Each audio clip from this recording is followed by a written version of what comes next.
In this video, I want to help you understand one of the most common questions that I get in this industry when I do consultations, and it's typically somebody wanting to understand the search volume in their area. They want to know what parts of the city get more searches for the specific service they offer. For this tutorial, we're going to be talking about dumpster rentals, and most of the time you want to know what part of the city gets the most amount of searches, or if it's worth starting this business in your general area. Those are the types of questions that I get the most, and I want to show you how to do this for yourself. It's actually quite simple. So we're going to get on the computer and we're going to go over exactly how you find out this information. So let's go ahead and get started. So the first thing you want to have to get any of this information is a Google Ads account, and you don't have to run ads. You just have to create an account to get this data. Once you've created the account, what I want you to do is I want you to go to the left-hand side of your screen where you're going to see tools, okay? And you're going to click on the tools section, and it's going to bring up the keyword planner. You're going to want to click on that. After that, you're going to want to click discover new keywords. And here you're going to type in the most generic keyword that has to do with your industry. So if it's junk removal, type that in. If it's dumpster rentals, type that in. So for this one, we're going to use dumpster rentals.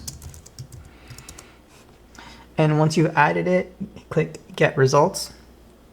And what it's going to do is going to populate all the different keywords that people search for, but it's going to be for the entire United States. So the way to switch that is you come up to this little thing right here that says United States, click on the pencil icon, and you're going to click on this X to remove the United States, and you're going to type in the specific city that you want this information for. For this specific example, we're going to use Oklahoma City.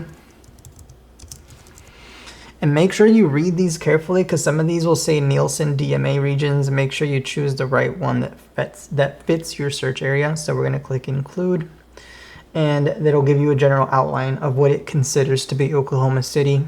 You could always narrow this down to surrounding cities, zip codes, just so you get a good idea of where the search volume is best coming from, or where you should focus your ads on or your SEO on. This is going to give you all that information that you need in order to create a proper business plan to grow your business.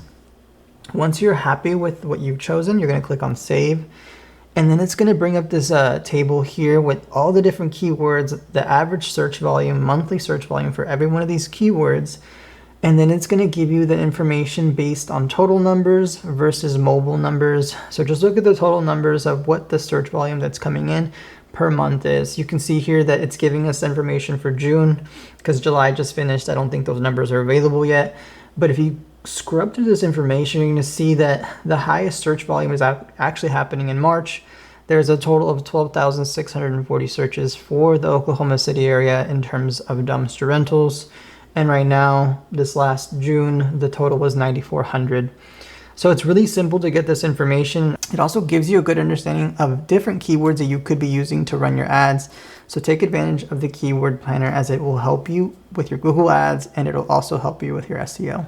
I know this video was short, but I was just trying to teach you something simple that could go a long way. And as always, guys, I appreciate you for watching my videos. If you need more help growing your dumpster rental or junk removal business, you can always reach me at 503-914-7250 or visit junkremovalmoney.com. Thanks for watching, and I'll catch you in the next video.